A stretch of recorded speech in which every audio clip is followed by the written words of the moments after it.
आज ये वीडियो मैं हिंदू भाइयों के लिए बना रहा हूं। मेरे देश के तमाम हिंदू भाई आज इस वीडियो को देखिएगा जरूर और सुनिएगा जरूर, और अगर जरा सी भी बात समझ में आ जाए ना, ये वीडियो एक बार के लिए शेयर कर दीजिएगा। मेरे देश के तमाम भारतीय भाई बहन और विशेष तौर पे हिंदू भाई सुनिए। आज जो हम लोग हंस रहे थे ना, आज हमें लग रहा था कि भाई ये जो हाथ में पत्थर लेके इनके मकान तोड़ देंगे, इनके जमीन पे सरकारी नियंत्रण होगा। अब नोएडा में शुरू हो रहा है। सेक्टर 6 10,000 करोड़ की जमीन और गवर्नमेंट कहती है कि अवैध कब्जा। सुनिए, आज जो लोग हंस रहे हैं ना मुसलमानों के मकान टूटने पे, ये दर्द आपके भी ऊपर बीतेगा। पता है क्यों? क्योंकि तब जब हम लोगों के ऊपर बीतेगी तब ये बोलेंगे ये तो कानून है, तुम्हारे पेपर तो पूरे नहीं है, तुमने तो 10 फीट ऊपर कर लिया, ये तो सरकारी जमीन है। लेकिन अभी तुम लोगों को समझ में आ ही नहीं रही ये बात। अभी तो हम लोग हंस रहे हैं, अभी तो लग रहा है कि मुसलमानों के मकान, उनके गलियां, उनके दुकानों पे तोड़फोड़ हो रही है। बराबर कल हम लोगों की बारी है। अच्छे से समझिएगा, अच्छे से, ये बहुत महत्वपूर्ण है, बहुत महत्वपूर्ण। मेरे सामने देख रहे ना, हम लोग कुछ लाइव होते हैं, देख लीजिएगा, पुलिस की गाड़ियां तुरंत आ जाती हैं, इतना माहौल गर्म है। ये देख लीजिए, ये देखिए, दिख रहा है आपको? आप देख रहे हैं ना दोस्तों, ये माहौल है। हम लोगों के पीछे ऐसे सिस्टम लगा दिया गया है कि हम लोग कुछ बोलेंगे तो वहीं शुरू। अब आप सुनिए, ये वीडियो हिंदू भाई बहनों के लिए। झाझर में जो मकान टूटे हैं ना उत्तर प्रदेश के, वो हिंदुओं के मकान है। नोएडा में 135 सेक्टर में जो फार्म हाउसेस टूटे हैं वो भी हिंदुओं के हैं। सुन लीजिएगा, अभी गाजियाबाद में 50,000 लोगों को नोटिस, मैक्सिमम लोग हिंदू हैं। सुनते रहिएगा, अभी दूर मत जाइएगा। अगर कहीं जिगर, कलेजा और दिल होगा ना, और जो लोग हंस रहे थे कि प्रयागराज में जावेद पंप का घर टूटा, रे जावेद पंप का तो टूटा, जावेद पंप का तो फूटा, मुख्तार अंसारी का तो फूटा, कोई बात नहीं, जितना हंसना है हंस लो। बराबर अभी नंबर सबका लग रहा है। बोला जा रहा है कि टाउन प्लानिंग की फाइलें खंगाली जा रही हैं। जो 30 साल से लोग अपने मकानों पे रह रहे हैं उनको तोड़ने का नोटिस दे दिया गया है। अब उनमें तुम्हारा चाचा, मामा, फूफा, कोई ना कोई तो निकलेगा जरूर। बराबर, लेकिन बोलते हैं ना, जब तक खुद पे नहीं बीते तब तक ये चोट होगी नहीं। अभी हम लोग जो मुसलमानों के ऊपर हंस रहे हैं ना कि उन लोगों के मकान टूट रहे, उनको लाठी से मार रहे, कल हमारी बारी होगी। पता है कैसे? कल अगर हम प्रोटेस्ट करने निकले, कल अगर हमें सरकार से कोई कंप्लेन है, ऐसी थाने और चौकियों में हमें कुत्ते की तरह पीटा जाएगा दोस्तों, कुत्ते की तरह। वो जो लठियाया जा रहा है ना, मेरी बात सुन लीजिए, बहुत सारे लोग ऐसे भी हैं जो वहां से गुजर रहे थे, वो भी पिटे हैं। और मैं एक बात आपको बोलूंगा, संविधान में कौन सा कानून है, सुप्रीम कोर्ट का कौन सा रूलिंग है कि अगर एक लड़का गलत करता है तो उसकी खानदानी घर को आप तोड़ दोगे? अरे यार एक बात बताओ, मकान उसका बाप बना रहा है, बेटा गलत कर रहा है तो बेटे को फांसी दे दोगे ना? उसके माँ बाप, दादा दादी कहां जाएंगे? अब बहुत सारे अंधभक्त बोलेंगे कि हाथ में पत्थर लेके फेंकने की जरूरत क्या थी। तो तुम लोग सुनो, क्योंकि तुम लोगों पे, हम लोगों पे भी ये होने वाला है। अब आज नहीं तो कल हमारे ऊपर बीतेगा। ये 20 करोड़ का टारगेट नहीं है, ये मेजॉरिटी का टारगेट है। हमारी चमड़ी का खाल बनाया जाएगा दोस्तों, याद रखिएगा। आज हम जिन लोगों के लिए हंस रहे हैं ना, कल हमारी बारी होगी, कल हमारे मकान टूटेंगे, कल हमें बताया जाएगा कि नक्शा पास नहीं है, कल हमारे घर में भी बुलडोजर चलेगा। तब क्या करोगे? अगर कल तुम भाजपा का विरोध करोगे, तुम एक रैली निकालोगे, तब तुम्हारे साथ भी यही कार्रवाई होगी दोस्तों, और 100% होगी। क्यों? क्योंकि अब जुडिशरी का कोई पावर रह नहीं गया, अब कानून का कोई पावर रह नहीं गया। ये बात मैं चीख चीख के पिछले 3 साल से बोल रहा हूं। इस पार्टी का एजेंडा कुछ नहीं है, कुछ नहीं है। इस पार्टी का एजेंडा केवल और केवल हिंदू मुस्लिम है, इसके अलावा कुछ भी नहीं है। इन्होंने अपने लोग चुन लिए हैं, इन्होंने अपने स्पीकर चुन लिए हैं। ये गली गली हर मोहल्ले में अपने स्पीकर भेजेंगे और तुम्हारे साथ हमारी लड़ाई करवाएंगे। लड़ लो बेवकूफों, लड़ लो और निकल जाओ जुम्मे के नमाज के बाद। आज अपने घरों की बर्बादी कर रहे हो। और जो हिंदू भाई बहन ये सब देख रहे हैं, मैं उनसे एक आग्रह करूंगा, कल ये हमारे साथ भी होगा, कल ये हमारे साथ भी बीतेगी। जब हम अपने बच्चे के साथ कोई अन्याय होगा, जाएंगे ना लड़ने, जब हम जाएंगे बात करने, प्रोटेस्ट करने, तो हमारी भी चमड़ी उधेड़ी जाएगी। और तब पता है क्या बोला जाएगा? जब उनके साथ किया तब तो कुछ नहीं, अब तुम्हारी बारी है। दोस्तों ये पॉलिटिकल लोग हैं, किसी के सगे नहीं है। ऐसा कोई सगा नहीं जिनको इन्होंने ठगा नहीं। क्या आडवाणी, क्या प्रवीण तोगड़िया, क्या उद्धव ठाकरे, क्या नीतीश कुमार, क्या बादल सरकार, क्या अजय चौटाला, किसी एक को नहीं छोड़ा तो हम और तुम कौन से खेत के मूली हैं? ये लोग तो 30 साल से इनके पार्टी के साथ जुड़े हुए थे। एक बार आंख खोल के सोचो, ये 20 करोड़ मुसलमानों के ऊपर बात नहीं है, ये हम सबको दमन करने की नीति है, दमन करने की नीति है। मेरी बात सुन लीजिए, जो अदानी जी ने कभी फ्लैट नहीं बनाया ना, अब अदानी जी प्रॉपर्टी के नंबर 1 बन रहे हैं गुजरात में, गुड़गांव में। जो अदानी जी ने कभी एयरपोर्ट नहीं बनाया था, 6 एयरपोर्ट उनके पास। आज शिमला के सारे एप्पल यानी कि सेब हिमाचल प्रदेश के सारा अडानी जी ने खरीद लिया है, उनके स्टिकर आ रहे हैं। लेकिन तुम लोगों की आंखें नहीं खुलेंगी। पता है क्यों नहीं खुलेगी? देश तरक्की कर रहा है ना। मैं तुम लोगों को छोटी सी एक बात बताना चाहूंगा, एक उत्तर प्रदेश की कहानी, जहां ये एयरपोर्ट बन रहा है और यहाँ पे बहुत बड़ा आंदोलन होगा। और एक आंदोलन मैं भी करने जा रहा हूं और बहुत बड़े पैमाने पे करने जा रहा हूं, रुकूंगा नहीं चाहे मृत्यु को हासिल हूं।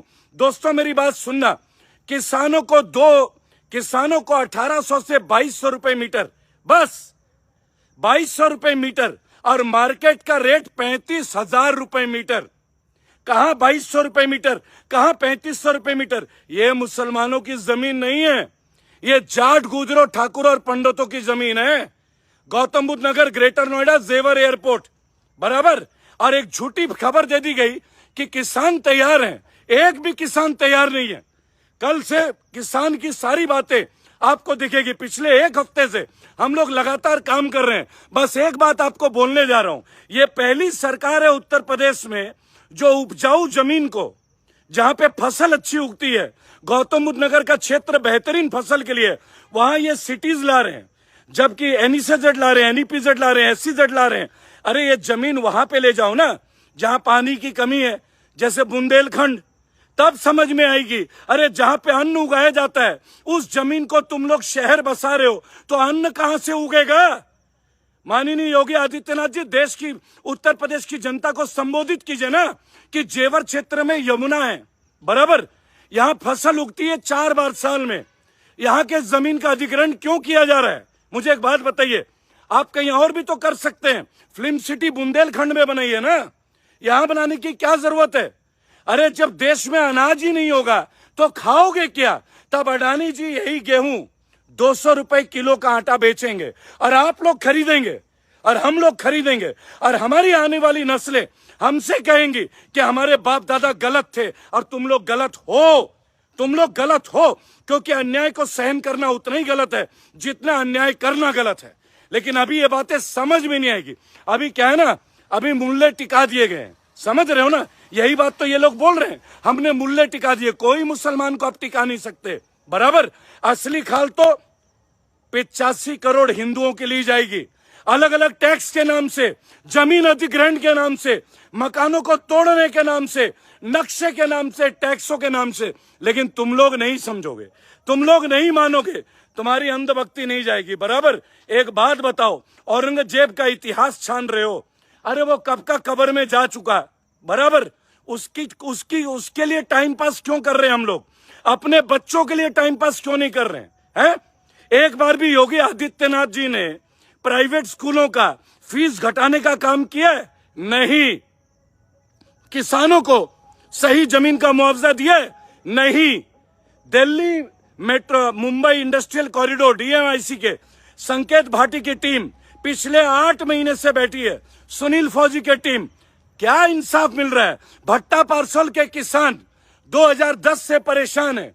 बीजेपी के लोगों ने बोला था हम सरकार में आएंगे तो मुकदमे खत्म कर देंगे, एक भी मुकदमा खत्म नहीं हुआ है, बराबर। किसानों का बिजली का मीटर अप जा रहा है, हर तरफ महंगाई, लेकिन तुम लोगों की आंखें नहीं खुलती है। तुम लोगों को इस बात से सुकून मिलेगा कि थाने में बैठा के 50 मुसलमान के लड़कों को पीटा जा रहा है। यही तुम्हारी भूख है, यही तुम्हारी प्यास है, यही तुम्हारी सोच है। अरे मेरे भाई, हर आदमी के घर में अब 2-2 बच्चे ही हैं। जो बिल्कुल ही जाहिल है उनके घर में 4-5, एक बच्चा तो पढ़ाया नहीं जा रहा है प्राइवेट स्कूल में, किसको 10 बच्चे पालने की जरूरत है? मेरे भाई, जिस सरकार ने रेलवे का सब्सिडी ले लिया, सीनियर सिटीजन की सब्सिडी खा गई, बराबर, गैस की सब्सिडी खा गई, उस सरकार पे भरोसा कर रहे हो, चले जाओगे। कुचले जाओगे। अभी भी वक्त है, सुधर जाओ, एक हो जाओ। आज ये जो दिखा रहे हैं ना कि उन लोगों को जेल में डाला है, कल जब मैं और तुम अपने अधिकारों के लिए लड़ेंगे तब ये हमें भी जेल में डालेंगे, बराबर? तब ये हमें भी जेल में डालेंगे। विपक्ष के नेताओं के ऊपर मुकदमे, विपक्ष के नेता देख लो, आम आदमी पार्टी के सत्येंद्र जैन, इधर राहुल गांधी, उधर चौटाला। अरे भाजपा का कोई नेता ने करप्शन ही नहीं किया है क्या? एक आदमी के 7 अस्पताल बन गए हवा में ही। एक नेता के घर में 3-3 फॉर्च्यूनर, इतनी तनख्वाह मिल रही है। योगी जी को यहाँ करप्शन नहीं दिख रहा है, हैं? अरे अभी तो एक्सपोज करूंगा, अभी तो बताऊंगा कि सरकार की जमीन पे कब्जा करके एक सांसद ने हॉस्पिटल बनाया हुआ है, वो भी दिखाएंगे। डरने की बात नहीं है, हम लोग नहीं डरेंगे, हम लोग नहीं डरेंगे। अभी नोएडा की बात आपको बता दूं, दिल्ली एनसीआर में 1 लाख से ज्यादा लोग घर को तरस रहे हैं। विधायक है पंकज सिंह जी, उनके ईएमआई जा रहे हैं। पंकज सिंह राजनाथ सिंह के बेटे हैं, दूसरी बार विधायक बने, बीजेपी के विधायक बने। ना लोगों को मकान मिला, ना लोगों की रजिस्ट्री हुई। सुपरटेक अप कंट्री, कितने कहानी सुनाऊंगा आप लोगों को, कितने उदाहरण दूं, लेकिन नहीं। आप लोगों को तो हिंदू मुसलमान में मजा आता है, आप लोगों को तो लाठी डंडे में मजा आता है। हम जैसे लोग जो अपने परिवार में मुकदमे झेल के अपने बीवी बच्चों का एक डर लगता है, लेकिन अब कोई डर नहीं है। बोलिए तो क्यों? अरे मरना तो है ही, हम भी मरेंगे, बच्चे भी मरेंगे कोई ना कोई दिन। तो यार सर झुका के नहीं जिएंगे, बराबर?